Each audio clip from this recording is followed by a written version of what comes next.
Floor leaders of the nation's 5 political parties are meeting the president at the nation's top office on this Friday. Our chief anchor, Moon Connyoung, is live at the presidential office of Cheong Wa Dae.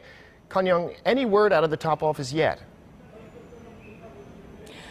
Well, Devin, President Moon Jae-in is, like you said, meeting with the floor leaders of the 5 largest political parties at the presidential office as we speak.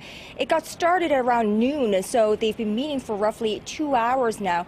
Now, what's noteworthy is that the president has invited the political leaders of the 5 parties just 10 days into his presidency.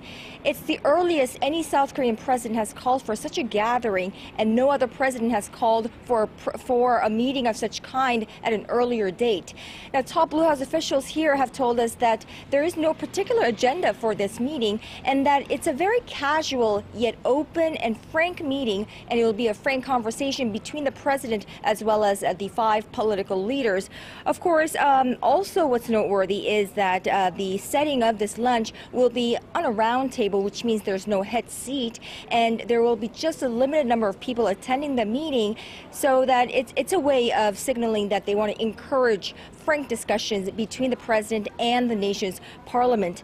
Prior to heading into the meeting, Senior Presidential Secretary for Political Affairs Chun Byung-hun, who is now in attendance, he told reporters that more than anything, President Moon Jae-in will take this opportunity to ask for bipartisan support and parliamentary cooperation for any kind of a bill or confirmation that is set to come in the next few days. Devin. Okay, Connyoung. Well, how would you characterize the significance of this meeting?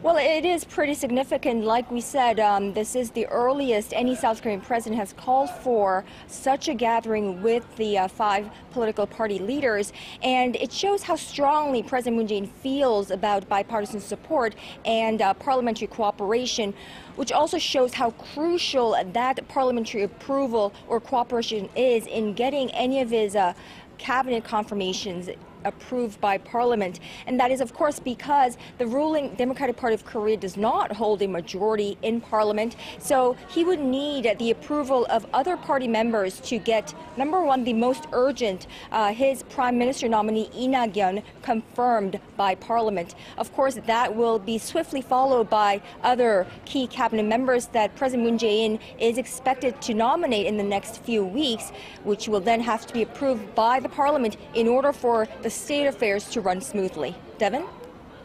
Okay, thanks for that, Connyoung. Lots of confirmations coming up.